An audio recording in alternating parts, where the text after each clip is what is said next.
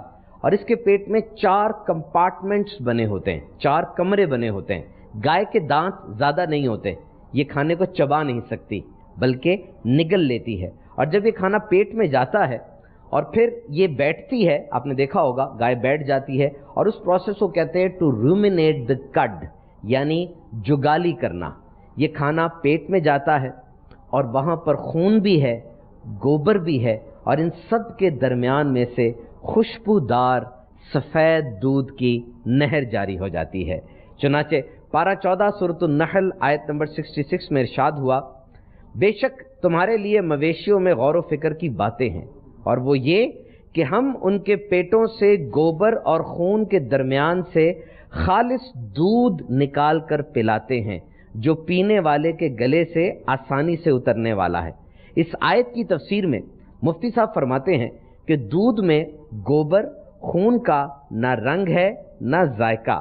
کفار کہتے تھے کہ مرنے کے بعد جسموں کے اجزاء بکھر جائیں گے، پھر ان میں فرق اور امتیاز کیسے ہوگا؟ تو جو تجھے گوبر اور خون سے پاک دودھ دے سکتا ہے، اس طرح وہ تجھے زندہ کرنے پر بھی قادر ہے. اور صوفیہ کرام فرماتے ہیں جس طرح اللہ رب العزت نے تجھے گوبر اور خون سے پاک خالص دودھ عطا فرمایا، اس طرح تو بھی اسے خالص عبادت پیش کر جو ریاکاری اور باطنی بیماریوں کی آفت سے پاک ہو. مدنی چینل کے ناظرین، آئیے پیٹ کے حوالے سے مزید انفارمیشن ڈاکٹر صاحبان سے حاصل کرتے ہیں. پیٹ کی بیماریاں ایک اہم اور بڑا ڈسکسیبل ٹاپک ہے. ڈاکٹر اسامہ، کچھ آپ ارشاد فرمائیے کہ پیٹ کی بیماریاں کون کون سی ہیں؟ پیٹ کی بیماریوں کی ایک لمبی لسٹ ہے.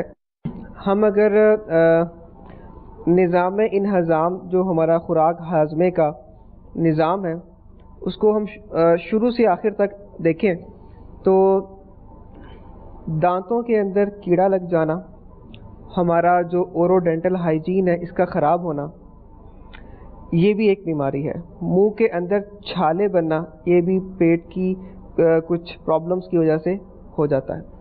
پھر ہم خوراک کی نالی کی طرف آتے ہیں جو کھانے کو ہمارے منہ سے ہمارے معدے تک لے کر جاتی ہے.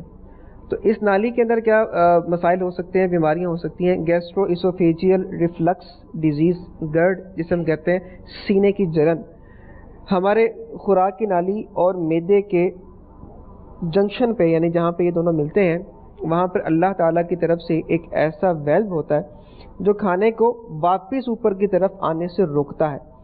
اگر اس کا فنکشن ڈسٹرب ہو جائے، یہ افیکٹ ہو جائے، تو اس کی وجہ سے کھانا واپس آتا ہے اور سینے کے اندر جلن ہوتی ہے، تیزابیت ہوتی ہے، اسے گیسٹرو اسوفیجیل ریفلکس ڈیزیز کہا جاتا ہے. پھر معدے کے اندر جیسے ابھی ہم نے بات کی کہ جو تیزاب ہے اس سے بچاؤ کے لیے میوکس لیئر ہوتی ہے، وہ ڈیمیج ہو جائے تو گیسٹرائٹس ہو جاتا ہے جس کی وجہ سے کھانا کھائیں پیٹ میں درد ہوتا ہے. اسی طرح سے جو ہماری چھوٹی آنت ہے اس کے اندر جو معدے سے تیزاب میں ملی ہوئی خوراک چھوٹی آنت میں معدے سے جب جاتی ہے تو وہاں پر اس تیزابیت کو سے اپنے آپ کو بچانے کے لیے چھوٹی آنت کے اندر بھی الکلیز اور اس طرح کی جو رطوبتیں نکلتی ہیں، اگر ان کے فنکشن میں کچھ ڈسٹربنس آ جائے تو وہاں پہ پیپٹک السر بن جاتا ہے جس کی وجہ سے چھوٹی آنت ایون پھٹ بھی سکتی ہے. تو اسی طرح سے اگر ہم آگے چلیں تو گیسٹرو انٹرائٹس ہو جاتا ہے جو کہ انفیکشن ہے جس میں دست لگ جاتے ہیں، اور ڈائسنٹری ہو سکتی ہے جس میں خون والے پخانے آتے ہیں. اب معدے اس پورے نظام انہضام کے اندر ایک بہت بڑا رول لبلبے کا ہے جس کو ہم پینکریاز کہتے ہیں.